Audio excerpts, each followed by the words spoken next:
Olá pessoal, tudo bem com vocês? Aqui é a Elo e eu vou fazer essa partezinha de introdução. O nosso tema, como vocês podem ver, são as vacinas e como a professora já explicou sobre a sua definição e os tipos, nós iremos falar sobre a história, como ela foi descoberta, o calendário de vacinação, a específica para HIV, HPV, dengue e febre amarela e sobre o movimento de vacina. O vídeo ficou um tiquinho longo, porque é um tema muito amplo, mas nós esperamos que vocês gostem. Alô, queridos, Felipe aqui, e eu vou começar essa apresentação trazendo para vocês a história da vacina moderna. Então, nós vamos passar rapidamente sobre os precursores do que nós temos hoje, ok? Bem, primeiramente, a vacinação foi desenvolvida primeiro contra a varíola, que é uma doença altamente contagiosa que teve início na Índia, provavelmente, e que então se espalhou pelo Velho Mundo, que é a Eurásia e a África, que matava cerca de 30% dos infectados, embora esses números pudessem ser bem maiores no caso de crianças. Ela foi também, em parte, responsável pela dizimação da população nativa americana, a partir dos séculos 16 e 17, com a chegada dos europeus no Novo Mundo. A vacinação em si, ela se desenvolveu a partir de um processo diferente chamado de variolação. O que é isso? Consiste na inoculação deliberada do vírus. Então, a tentativa de desenvolvimento de imunidade natural contra a varíola através de uma infecção. Essa prática foi introduzida primeiramente e documentada pelos chineses entre os séculos 10 e 17 da Era Comum, que costumavam coletar material de pessoas infectadas através das cascas de ferida, que são uma das marcas ou sintomas característicos da varíola. Essas cascas de ferida eram então moídas e sopradas nas narinas do paciente a ser inoculado. O processo também é chamado de insuflação nasal. Então, o paciente a ser inoculado recebia o vírus pelas vias nasais.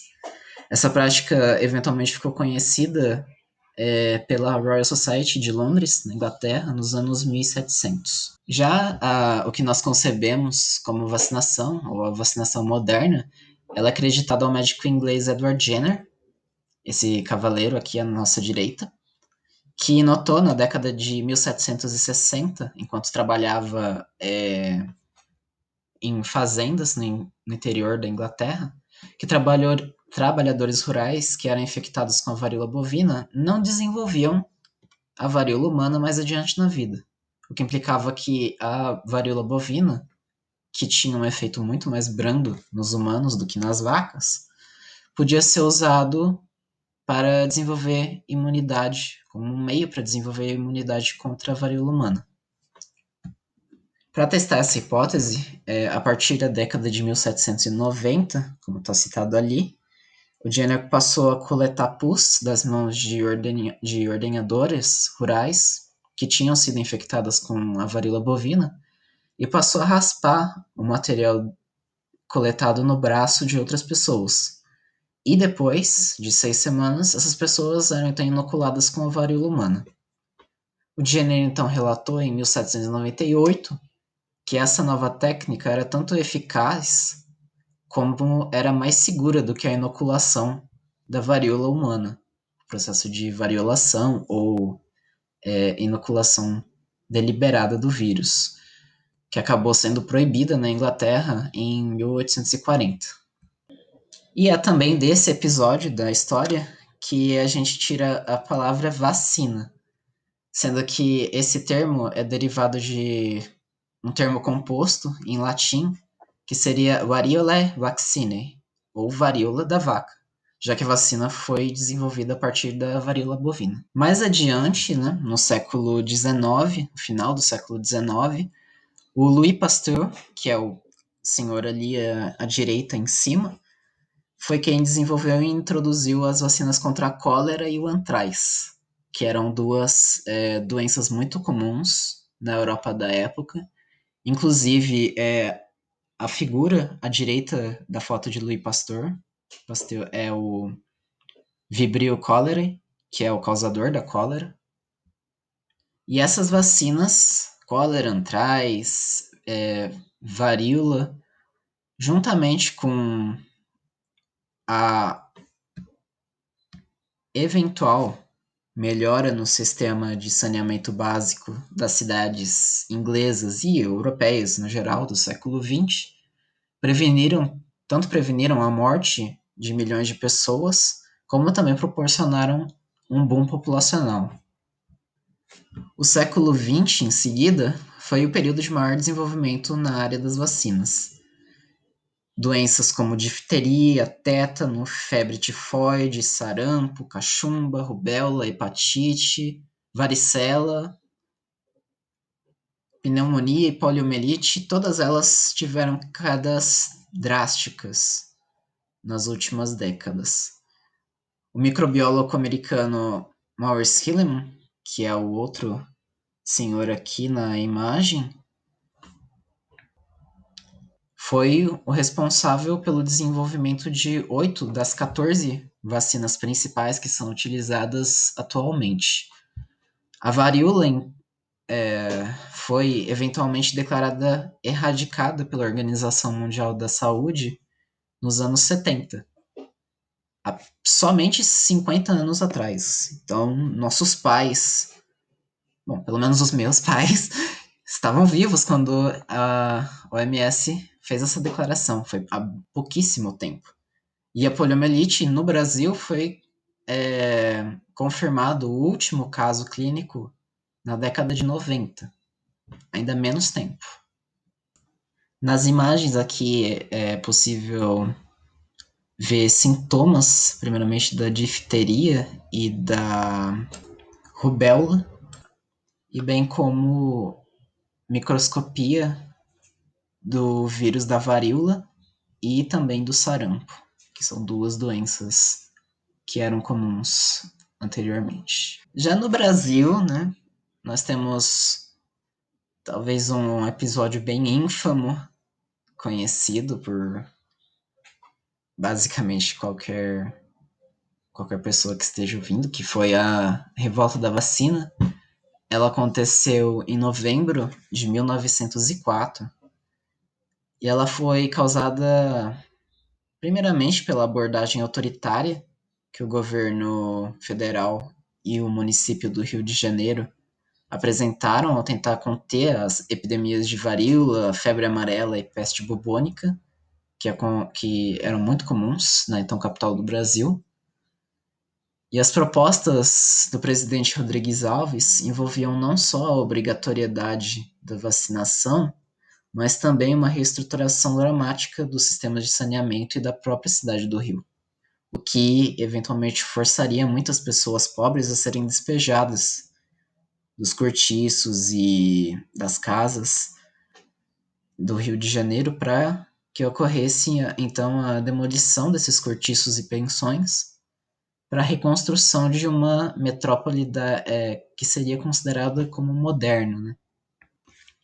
Então, esse desfecho para a revolta da vacina em 1904 teve um lado de contra o modo autoritário com que o governo tomou, mas também foi por conta dos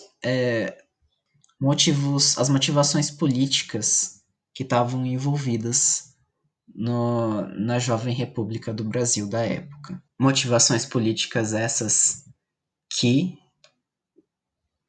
causariam, então, a renegação de uma grande parcela da população pobre e principalmente negra ao desemprego e à miséria no que seria chamada de metrópole moderna do Brasil. Bem, passando essa parte histórica, essa pequena apresentação, né, a linha do tempo da vacinação, nós agora vamos passar para o Brasil moderno, né? O que nós vemos hoje no Brasil e mais especificamente o nosso calendário de vacinação. É interessante notar que o calendário brasileiro de vacinação ele não é o mesmo desde a sua incepção, claramente, mas também é importante notar que o calendário de vacinação está sujeito a mudanças. Mudanças, às vezes, anuais. Surgem campanhas de vacinação por conta de surtos e o calendário muda em alguns tempos. Mas nós aqui vamos dar uma passada relâmpago sobre as vacinas mais comuns, as mais utilizadas, as mais vitais, mostrando também os períodos em que elas são administradas. E para começar, nós vamos falar de uma vacina talvez conhecida, talvez vocês não conheçam ela por nome, mas é a vacina BCG contra o bacilo Calmette-Guerin, que é aquela vacina que deixa aquela marquinha característica no nosso braço, pelo menos no meu braço é o braço direito, né? Mas deixa aquela pequena cicatriz tão conhecida. É uma vacina atenuada de Mycobacterium bovis. E ela é uma uma das vacinas contra a tuberculose. Talvez vocês se lembrem das aulas de microbiologia, que foi citado Mycobacterium tuberculosis, é outro gênero de micobactérias causadoras de doenças. No caso, Mycobacterium tuberculosis causa a tuberculose. E é uma vacina que só precisa ser tomada uma vez na vida. É uma dose que é administrada logo no primeiro mês de vida. Por isso que provavelmente ninguém lembra de ter tomado essa vacina. Aqui à direita a gente pode ver, primeiramente, uma imagem de microscopia do Mycobacterium bovis e também uma radiografia de um pulmão que sofre com tuberculose. Vacina contra o pneumococo. Essa é uma vacina conjugada, então ela possui efeito contra mais de um sorotipo, no caso, a bactéria Streptococcus pneumoniae, que é uma causadora de pneumonia, bem como algumas meningites e otites também, que são aquelas infecções no ouvido. Streptococcus tem uma diversidade de sorotipos bem grande, então geralmente é administrada a vacina 10 valente ou 13 valente, que protege contra 70 a 90% dos casos, e ela é administrada em 4 doses dentro da infância, sendo no segundo mês de vida, no quarto, no sexto mês de vida, e depois com 1 ano e 3 meses de vida, ou no 15º mês, no caso. Também existe reforço para essa vacina para indivíduos maiores de 60 anos, que seria administrada a vacina pneumocócica 13 valente e a polissacarídea 23 valente, e deve ser administrada para essas pessoas em grupos de risco para pneumonia 2 doses depois dessa faixa de 60 anos. Vacina contra a hepatite A. É causada por o vírus de mesmo nome, vírus da hepatite A, que é o mostrado em microscopia aqui à direita. Essa vacina é administrada em 2 doses, sendo a primeira com 12 meses de vida e a segunda dose com 1 ano e 6 meses de vida. Na vida adulta também existe um reforço, indo em 2 doses, com pelo menos 6 meses entre essas 2 doses. E pode ser administrada a partir dos 19 anos. Seguindo com a vacina contra a hepatite B, é também causada por um vírus de mesmo nome, que é o vírus da hepatite B, mostrado aqui à direita na microscopia. Ela é administrada em 3 doses. A hepatite A é administrada em 2 doses, a B em 3 doses. A primeira em 1 mês de vida, depois a segunda em 2 meses de vida e a terceira em 6 meses de vida. Na vida adulta também existe um reforço, também vindo em 3 doses, e pode ser administrado a partir dos 19 anos. Essas 3 doses elas precisam ter 1 mês de intervalo entre a primeira e segunda dose, e entre a segunda e terceira dose precisa haver um intervalo de 6 meses para administração. A seguir, a vacina contra o gênero de bactérias hemófilos, que são bactérias tocobacilares, que são causadores tanto de meningites bacterianas, otites, doenças respiratórias, cancroides, que são doença sexualmente transmissível, e bem como a septicemia. Uma curiosidade é que uma dessas bactérias, chamada Haemophilus influenzae tipo B, que é uma causadora de meningites bacterianas, foi confundida no século XX como a causadora da gripe espanhola, da influenza H1N1. Foi erroneamente associada com essa doença.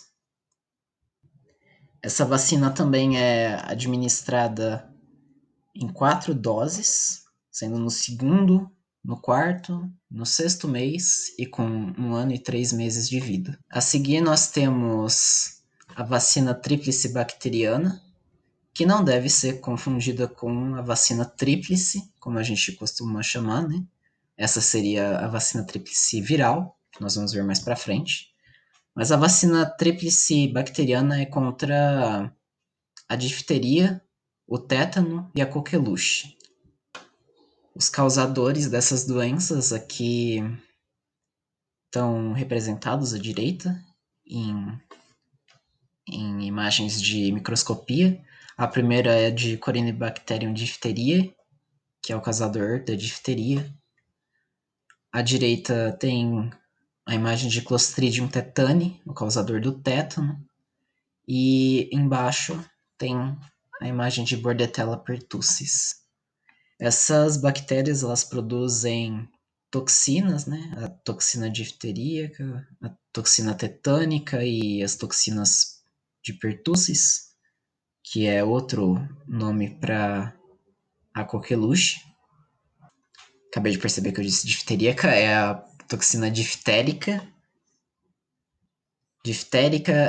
tetânica e as toxinas da pertussis.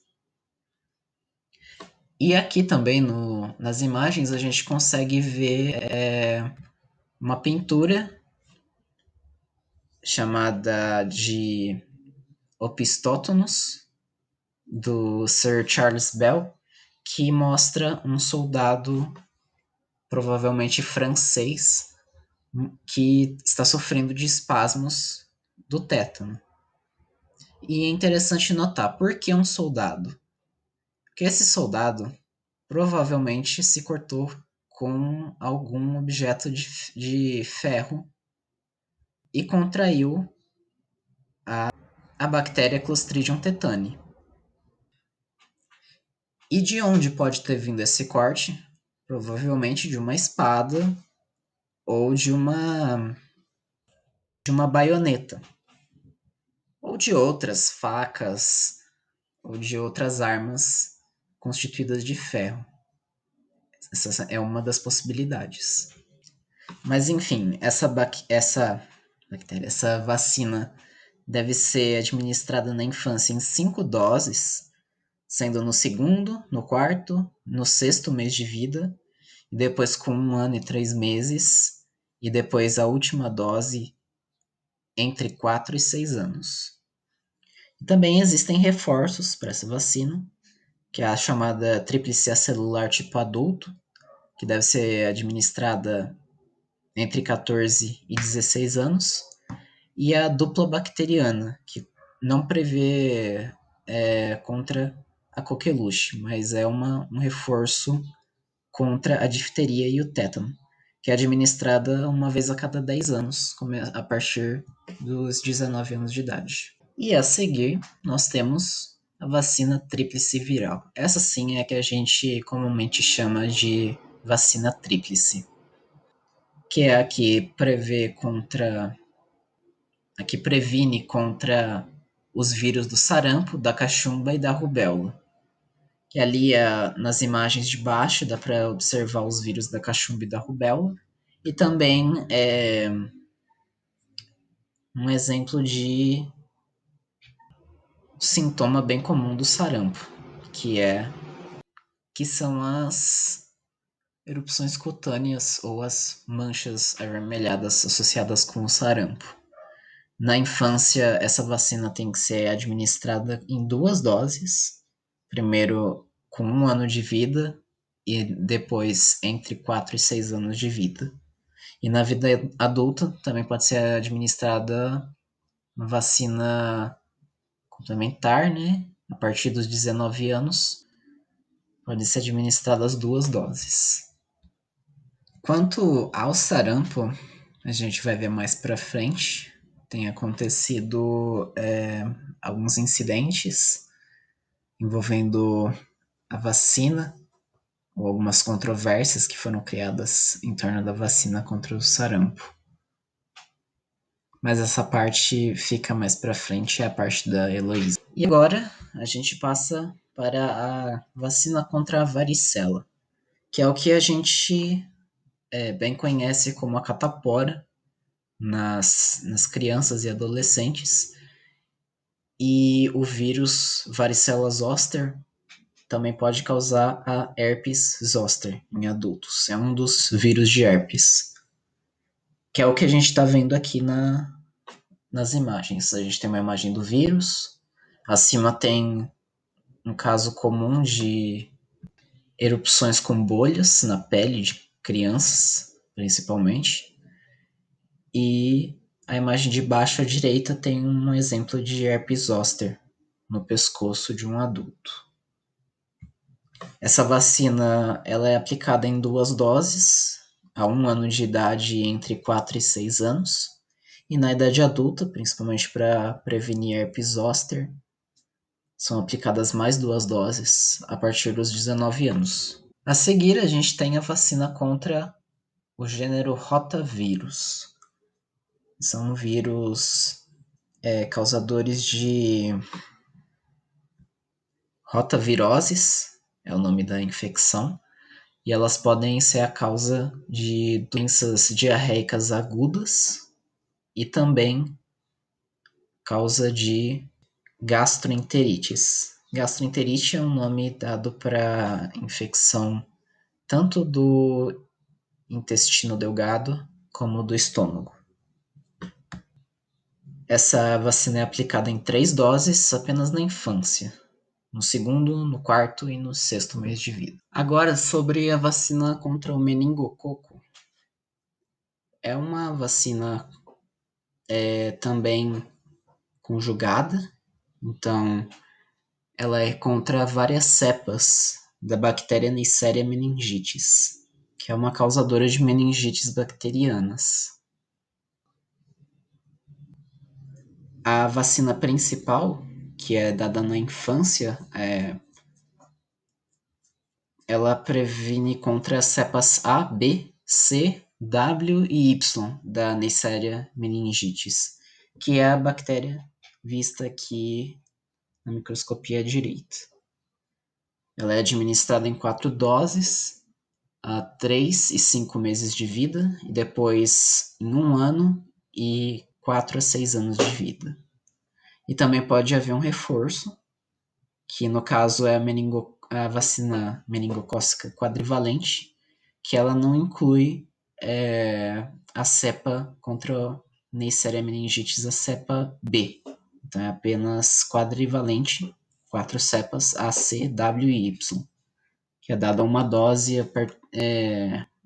para maiores de 19 anos. Vacina contra a poliomielite, também conhecida como polio simplesmente ou paralisia infantil, é uma doença conhecida há bastante tempo também. Inclusive é possível observar na imagem da direita uma estela egípcia que retrata um rapaz que sofre de poliomielite, como é possível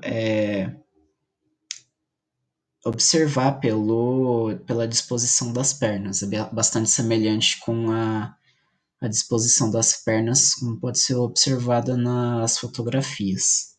Ela é causada pelo poliovírus, que a gente tem também uma imagem aqui de microscopia, e é uma das doenças que já foi erradicada no Brasil desde os anos 90, porém existe um risco no Brasil de retomada de contaminação por poliovírus devido à baixa cobertura de vacinação. Em alguns municípios brasileiros, a taxa de vacinação das crianças pode ser abaixo de 50%, o que é muito mais baixo do que o recomendado pela OMS, que é 95% da população. Então é uma das doenças que merece atenção no Brasil atual.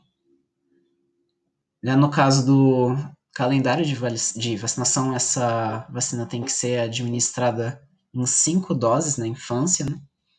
Sendo no segundo, no quarto, no sexto mês de vida, e depois a 1 ano e 3 meses e 4 a 6 anos de vida. É aquela bem conhecida vacina da gotinha, né? Que é administrada oralmente por uma vacina líquida. A próxima a considerar é a vacina contra a gripe, que é causada pelo vírus influenza.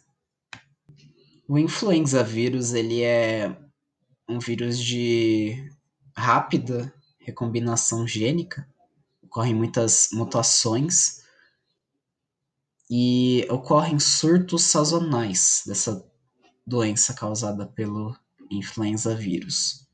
Então, os surtos costumam ter entre 3 e 5 milhões de casos graves mundialmente e podem causar entre 250 mil e 500 mil mortes no mundo todo. Por conta de ser um patógeno que tem uma mutação muito rápida,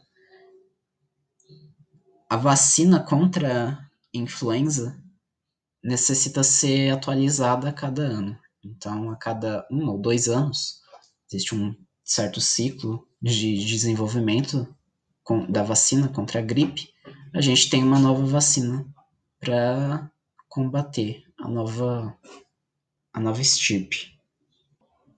Já quando a gente está na infância, né, as primeiras doses dessa vacina são administradas no sexto e no sétimo mês de vida. Então, são 2 doses ali no começo da vida para dar o kickstart contra uma luta que pode durar uma vida inteira, né? É importante a gente também notar que influenza vírus tem vários serotipos distintos. A gente conhece eles pelas letras e numeração, né? H, número, N, número. E essa nomenclatura, né, se refere a 2 proteínas, que são a hemaglutinina e a neuraminidase. Então, variações podem existir. Então, a gente tem o tão conhecido H1N1, que foi o causador tanto da gripe espanhola, da gripe espanhola, que começou em 1918, e também da gripe suína, de 2009, e ele está demonstrado aqui na imagem da direita, alaranjadinho, como também o serotipo H5N1, que é o causador de gripe aviária. Também existem vários outros serotipos H7N7, H2N2, todos eles são da espécie influenza vírus A, que é a que causa os surtos, principalmente em aves, e que por zoonose também acabam desencadeando as pandemias de gripe na espécie humana. E a gente fala de novas vacinas a cada ano, é por conta das novas estirpes que surgem dentro desses diferentes serotipos, né? Então, a gripe espanhola de 1918 foi uma estirpe de H1N1 e a gripe suína de 2019 foi uma estirpe nova do mesmo serotipo, H1N1. A influenza vírus continuamente, né, acontece o caso de zoonose, né, que é aumentada a chance de contaminação de um humano a partir de um outro hospedeiro, como por exemplo uma ave, as tais gripes aviárias, ou passando por seres humanos, podem ser potencializadas, né? Ou, no caso, as chances de acontecer essa zoonose são amplificadas quando existe um tratamento de animais em locais fechados, como está sendo mostrado ali em outra imagem. Quando animais ficam enclausurados, muito próximos uns dos outros, em ambientes de pouca higiene, existe a chance muito alta de tanto aparecer uma nova estirpe como dessa estirpe passar para os seres humanos.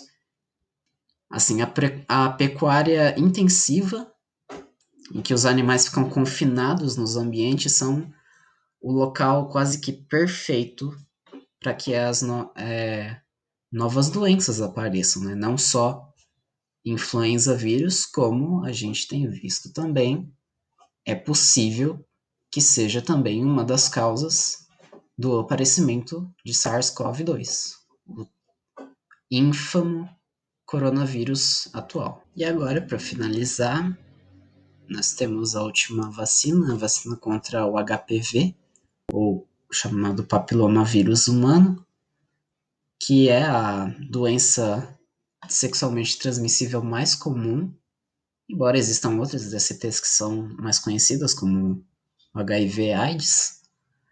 É um causador de... Bom, nós vamos ver mais pra frente, são verrugas genitais e também pode ter lesões pré-cancerosas. Como dá para ver ali nas imagens da direita, são as verrugas características da HPV. No Brasil, é recomendado e mais usada a vacina quadrivalente, que é a que cobre a prevenção contra os subtipos 6, 11, 16 e 18, que são os mais perigosos subtipos do HPV. E essa vacina é administrada na infância, mas de modo diferente, dependendo do sexo da criança. Então, para garotas, a administração é entre 9 e 14 anos, e entre garotos entre 11 e 14 anos, um pouquinho mais adiante na vida, janela um pouquinho menor, mas também na mesma faixa etária. É recomendada a aplicação de 2 ou 3 doses, dependendo dos casos e do indivíduo, talvez seja necessária uma terceira dose como um reforço, com um intervalo de 6 meses entre cada dose da vacina. Também existe a possibilidade de vacinação mais adiante na vida adulta, para mulheres que eventualmente não foram vacinadas por quaisquer motivos durante a infância. A vacina é disponibilizada, dependendo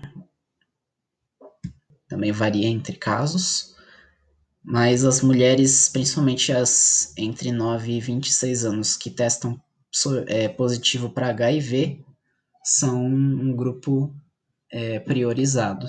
Elas necessitam de 3 doses, e essas doses são tem um intervalo de 2 meses entre a primeira e a segunda e um intervalo de 4 meses entre a segunda e a terceira. HPV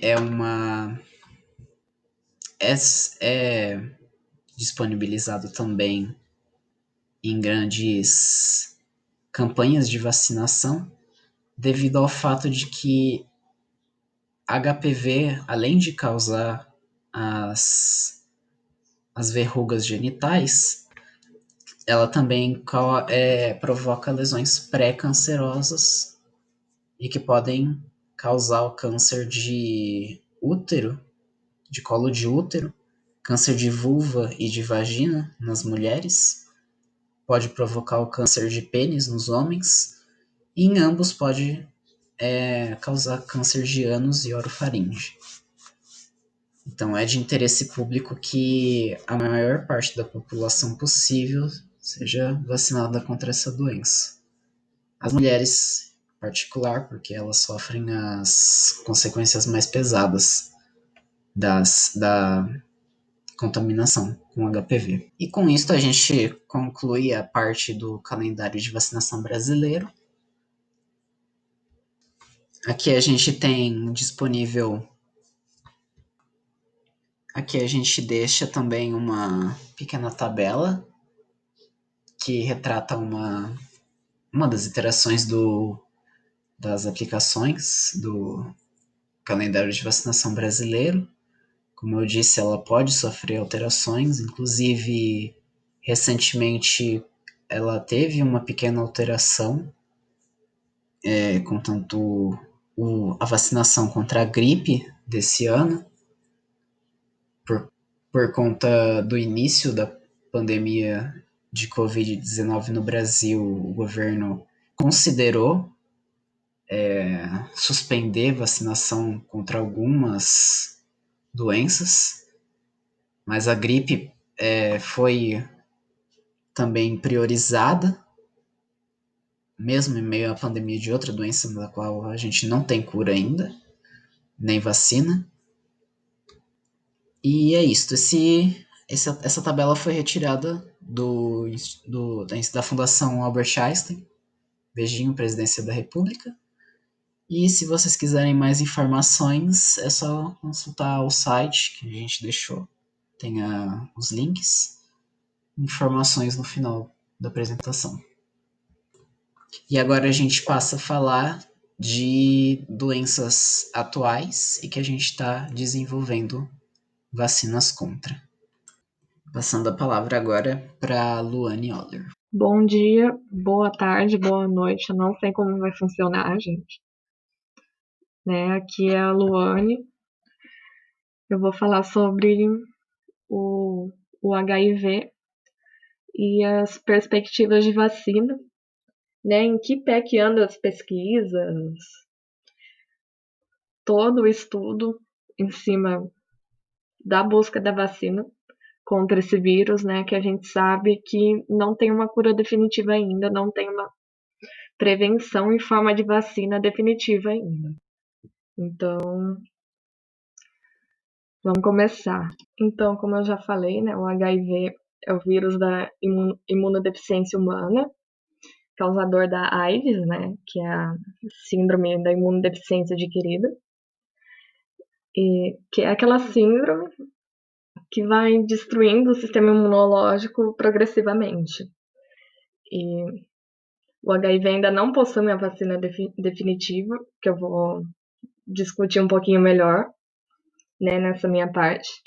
E o tratamento dele atualmente é baseado na TARV, que é a terapia antirretroviral apenas, sem vacina definitiva por enquanto. Bom, começando agora com as perspectivas das vacinas para o HIV. Pode ser que em breve também seja possível prevenir o HIV com o uso de vacina. Daqui eu ponto não só prevenir, usar como um método de prevenção, mas como uma cura mesmo para pessoas que já têm o HIV. Existem 2 tipos de vacina, um para cura e o outro para prevenção, mais para prevenção mesmo, que eu vou explicar. E eles não são eficazes ainda, mas as pessoas estão tentando, né? Já foram feitos 30 testes em humanos, né, de vacinas.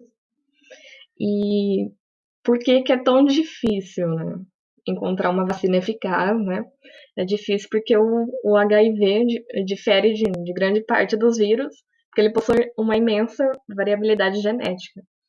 Então ele vai mutando muito, acaba se tornando difícil de achar uma vacina eficaz. Ele está dividido em vários subtipos que predominam em diferentes áreas do mundo, entendeu? Conforme ele vai mutando no país, no continente, vai surgindo diversas formas dele, digamos assim. Né? E para uma vacina ser eficiente, ela teria que ser eficaz contra todos esses subtipos. Ou você vai ter que ter várias vacinas para cada subtipo.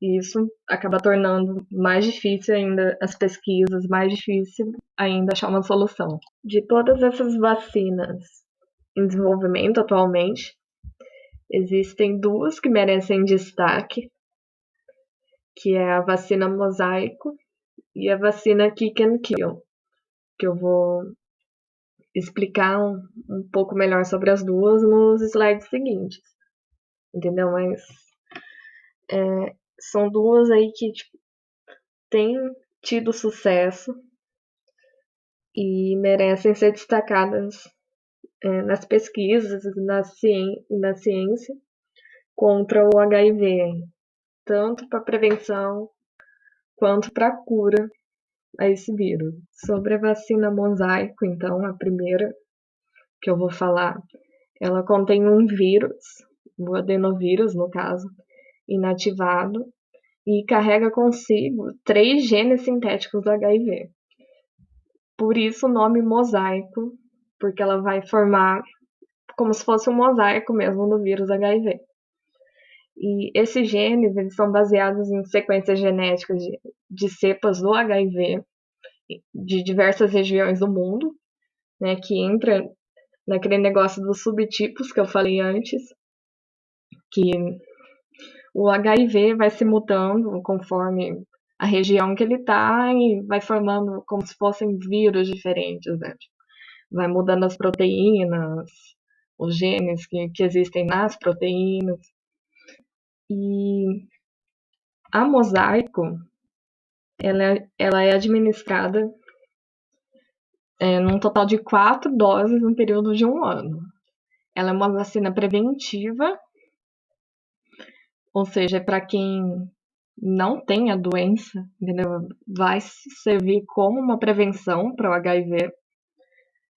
E aquilo vai estimular o sistema imune do paciente contra o HIV. Então, é uma vacina preventiva, assim como a gente toma para qualquer outro vírus que nós já possuímos a cura, entendeu? Mas ela ainda está em fase de teste, não é algo definitivo. O estudo Mosaico, que é o grupo de pesquisadores responsáveis pelas pesquisas dessa vacina, vai avaliar ela em 3.800 homens transgêneros, né, trans, e homens homossexuais, né, que fazem sexo com outros homens com idade entre 18 e 60 anos. E eles esperam uma eficácia de 65% desses pacientes e resultados obtidos até 2023. Então, eles tá em andamento ainda, é um negócio que não foi completado. Aqui eu trouxe uma notícia falando sobre um ensaio da eficácia dessa vacina Mosaico, né, que ela é preventiva e que ela pretende proteger contra todas as variedades do HIV do mundo, que entra naqueles subtipos que eu já citei anteriormente. Aqui embaixo, né, do título fala que o Brasil vai participar do ensaio, mandando voluntários, né, nas clínicas que eles escolherem para aplicar essa vacina. E eu vou ler aqui, né, que estamos comprometidos em garantir que os resultados dos testes da vacina contra HIV sejam gerais, né, generalizáveis para as populações que carregam o maior fardo, ou seja, os homens transexuais, homens homossexuais, eles que sofrem mais com infecção pelo HIV. Na foto tem a doutora Susan Buchbinder, que é a presidente desse protocolo, desse projeto Mosaico.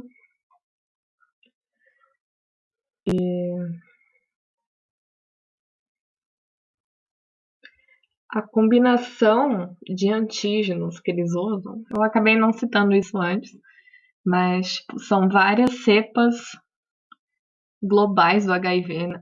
Ou seja, não é exclusivo de um vírus só. São fragmentos de diferentes vírus que eles formaram um mosaico para justamente ter uma maior eficácia dessa vacina. E a notícia, eu vou deixar o link aí na bibliografia, aqui embaixo também, para quem quiser dar uma olhada, entendeu? Mas é basicamente isso, eles explicando todo o processo da vacina mosaico, onde ela vai ser aplicada, quais são os resultados, que até 2023 eles esperam algo bem positivo quanto a isso. E essa notícia ela é bem recente, ela é do dia 22 de julho de 2019 que eu peguei. E para ter chegado até 2019, entendeu? Foi uma trajetória muito longa. Foi um estudo, assim, precedido por vários estudos anteriores, com macacos, com humanos, assim, que durou há uns 15 anos, que começou há uns 15 anos mais ou menos, para chegar até onde chegou. Entendeu? É bem interessante a notícia. Recomendo dar uma olhada. Eu tô falando bem por cima mesmo, porque já expliquei sobre a vacina no slide anterior, mas é basicamente isso. Eles falando sobre a vacina. Agora falando sobre um segundo tipo de vacina, que é a vacina Kick and Kill, que tem como objetivo não apenas a proteção do paciente contra uma possível infecção do HIV, mas também a destruição de vírus escondidos nas células daqueles que já estão infectados, ou seja, funcionar como uma cura para pacientes que já possuem o HIV. Como eu já expliquei da terapia antirretroviral, que eu não vou entrar muito no assunto, porque é tema de outro grupo, né? Mas ela não é capaz de matar o HIV que se esconde no organismo. Não é, não é capaz de acabar com aquele DNA viral. Então aí entraria essa vacina Kick and Kill, que funcionaria como uma cura. Os pesquisadores, utilizando um citomegalovírus, foram capazes de expulsar o HIV latente no interior das células de pessoas já com HIV e sensibilizar outras células de defesa para matar o organismo, né, os vírus. Então, é uma vacina que, literalmente, no nome dela, que em inglês é chutar e matar, né? Quer dizer, ela traz o vírus à tona, aquele vírus que está escondido, digamos assim, no organismo da pessoa infectada, e, ao mesmo tempo, mata aquele vírus que vem à tona. Entendeu? Ele aparece e a vacina, com os componentes dela, logo em seguida mata depois de fazer aquele vírus aparecer. E o HIV só pode ser curado se esse DNA for completamente erradicado, ou se as células infectadas ficarem permanentemente adormecidas, impossibilitadas de originar novos vírus. Continuando sobre a vacina Kick and Kill, no estudo RIVER, que é esse estudo envolvendo essa vacina, os participantes recebem uma combinação de 4 antirretrovirais. E após 22 semanas, alguns são aleatoriamente selecionados, né, para seguir só com essa medicação, enquanto outros adicionam a vacina a Kick and Kill, para melhorar essa habilidade do sistema imune de caçar e matar as células infectadas.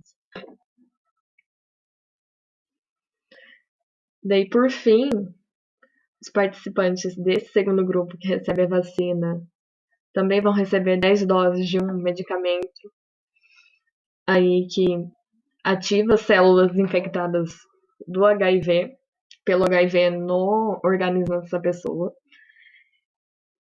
que fazem com que aquele DNA latente produza o vírus, produza mais cópias do vírus.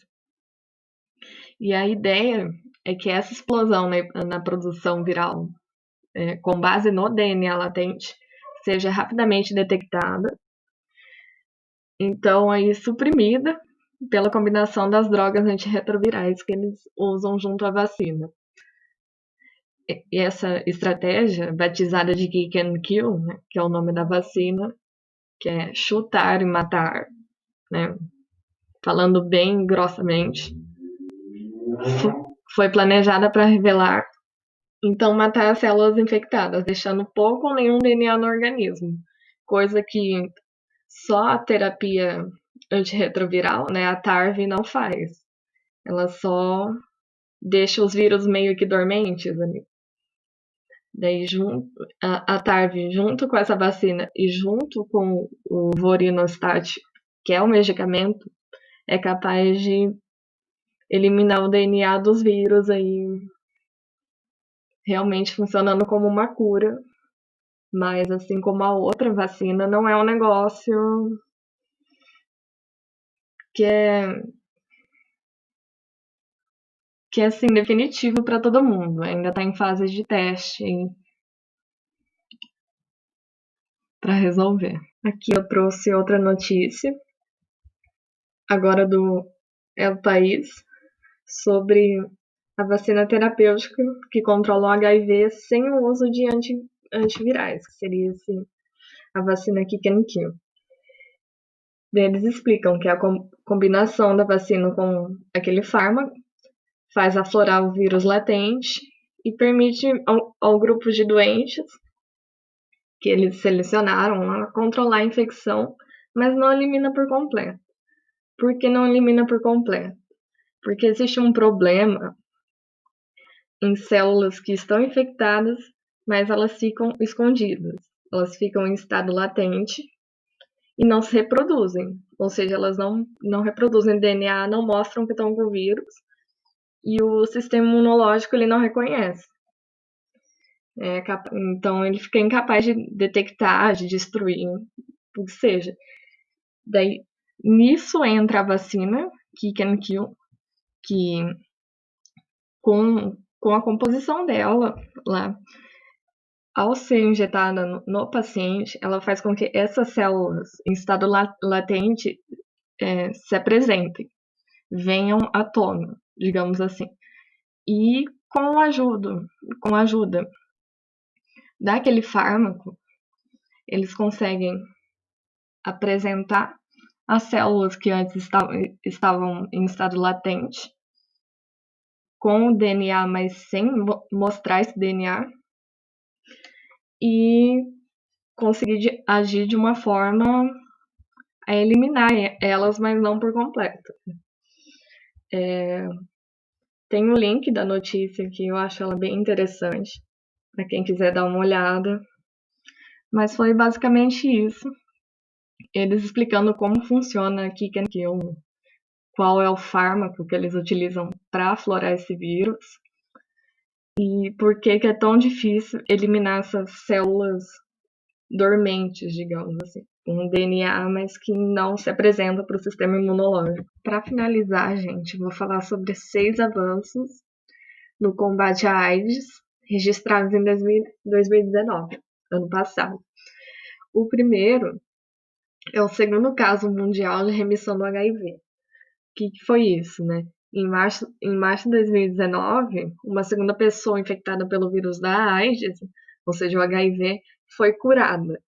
Curada ou houve uma remissão do HIV, como os pesquisadores gostam de falar, né?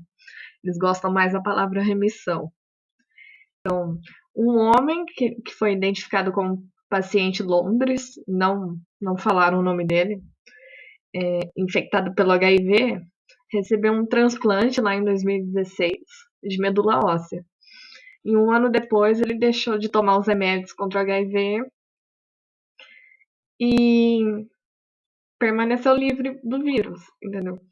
Ele não apresentou mais sintomas da AIDS. Ainda havia traços do HIV no código genético dele, mas ele não apresentava mais sintomas da AIDS. E ele foi o segundo caso de remissão, porque 12 anos atrás teve um paciente em Berlim que teve a mesma coisa. Ele recebeu um transplante e deixou de apresentar sintomas da AIDS, mesmo com o vírus da HIV ainda no código genético. O segundo avanço foi os pesquisadores conseguindo eliminar o vírus de animais, que foi cientistas dos Estados Unidos conseguiram remover o vírus HIV do genoma desses animais em julho de 2019. E foi um caminho inicial à cura da AIDS. E como eles fizeram isso? Né? Eles testaram ratos humanizados, ou seja, com células que se comportam como as nossas, como os seres humanos, e estabeleceram uma infecção crônica por HIV neles. Daí, para tratar, eles utilizaram 3 antirretrovirais para atingir aquelas células que eles deixaram com a infecção crônica. E aparentemente deu certo. A segunda fase de testes está sendo realizada em primatas, segundo os autores desse estudo, e se tiver sucesso, né, obtiver sucesso, ela poderá ser feita em humanos também mais breve do que a gente possa imaginar. O terceiro avanço no combate à AIDS foi a vacina Mosaico, que eu citei nos slides anteriores, sendo testada em humanos, né? O quarto avanço no combate à AIDS foi um transplante bem sucedido com a primeira doadora viva, porque antes dos transplantes entre HIV soropositivos, né, os pacientes, só ocorriam com doadores mortos, entendeu? Que tinham o vírus HIV, mas que estavam mortos. E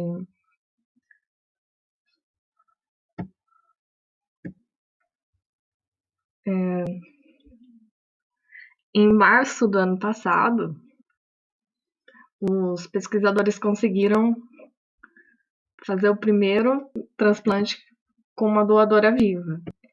Isso nos Estados Unidos, né? E o nome da doadora viva era Nina Martinez, e ela tinha 35 anos. O quinto avanço foi a transmissão sendo impedida pelos antirretrovirais. E uma pesquisa conduzida por cientistas do Reino Unido, dessa vez, mostrou que quando os pacientes submetidos a um tratamento eficaz com esses antirretrovirais, esses homens homossexuais não transmitem o vírus da AIDS. Então, eles fizeram um estudo apresentado em maio do ano passado e realizado